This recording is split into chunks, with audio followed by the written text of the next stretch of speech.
is going on YouTube? East Tactics here. So I'm in basically video number 3 in regards to my project for experimenting with dual shocks. If you look close, you can see I've got 2 shock springs on the front shocks, and I got 2 shock springs on the rear shocks. What I will say this does is it definitely makes a dramatic difference in the stiffness of your shocks. They are way stiff, way stiff. You see the definitely a lot of bounce. But is that bounce actually going to translate into like popping up off the ground? I don't know. Let's go jump it and find out.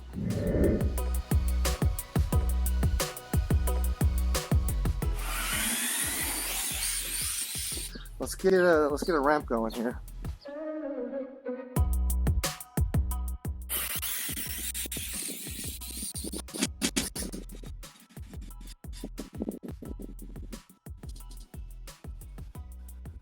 Not too much bounce. It definitely didn't bounce. She's hitting the ground without bouncing, which is one of my #1 goals with this. Let me see if I can get a little bit more air.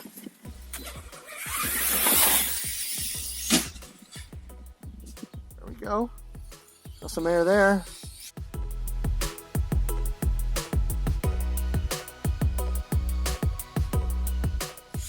I mean, if you guys look at my previous videos where I'm launching off this ramp with the stock 80 weight, stock setup, stock single spring, I hit the ground and I'm literally bouncing about a foot in the air every time.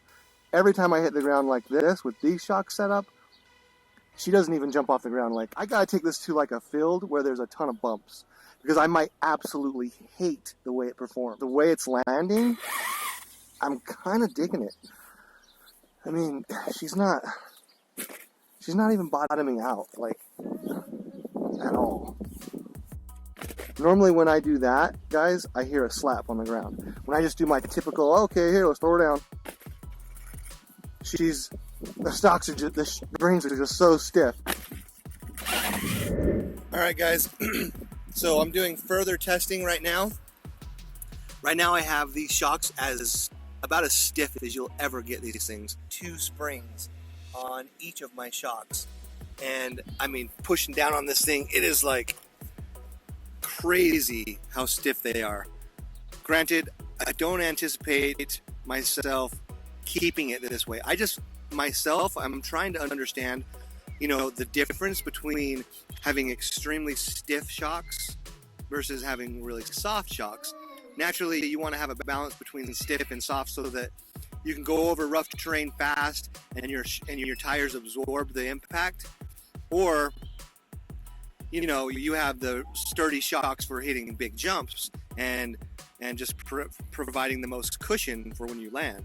And so I'm trying to find that happy balance. And for me to do that, I actually need to set it to the extreme on one end and get a feel for it. So right now, I've basically set it to the extreme. And right now, these shocks are, I mean, it is very difficult to push this thing down. And I've also got the screwed down really low, almost to the bottom. And then on the front, it's almost to the bottom as well. So again, you're not going to get much stiffer than that. And so I'm just kind of driving it to see how bouncy it is on the grass. And then I'm going to take it over to the bumps and see what it feels like over there. So.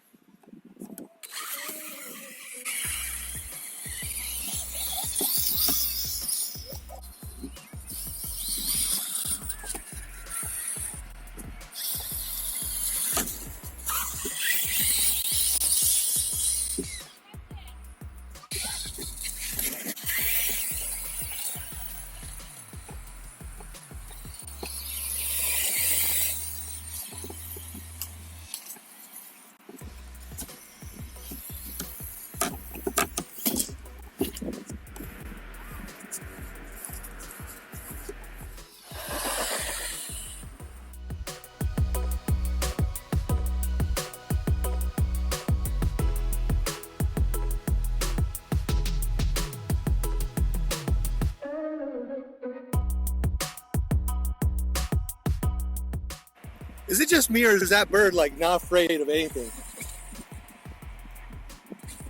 What the heck? I literally hit the bird.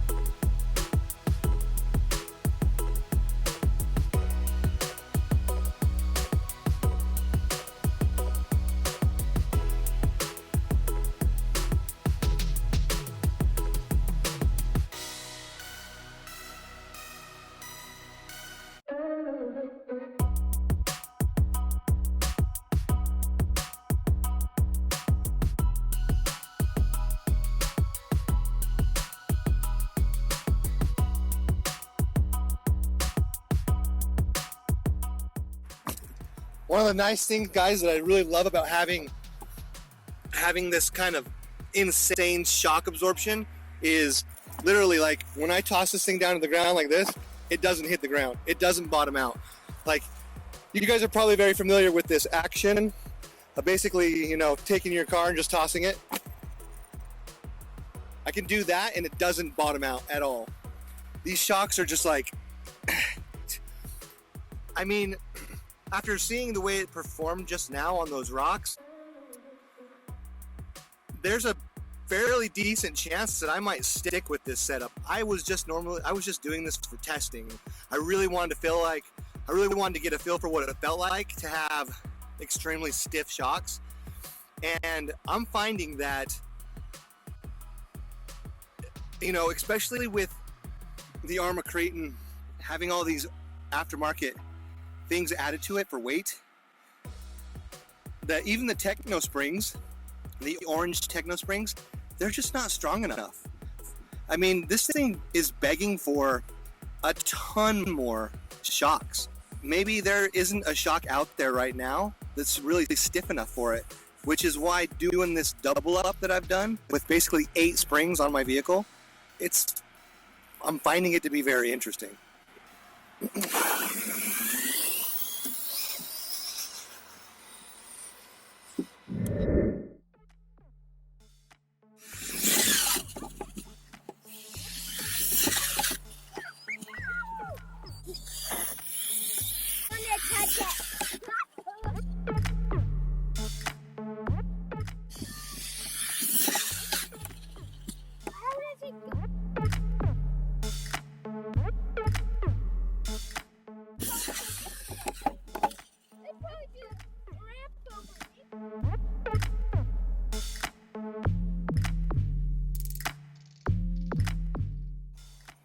So one thing that I can say is it's taken some pretty good wallops on the ground, and with the shocks being this stiff, it's not at least apparently throwing any more damage to anything. So let's hit it again really hard. Okay, stay behind me, guys.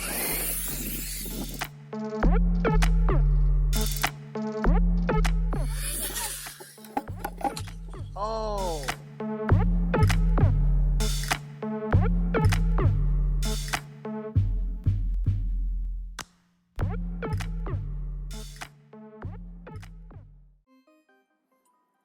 Alright guys, so I ended up tilting underneath and just landing hard on a long distance jump at like the perfectly wrong angle on my rear end. It completely ripped off my rear, just ripped it right off. It did some devastating work to my vehicle. If you look at the chassis, it's still 100% straight. The chassis is straight. However, check this out. Both my drive shafts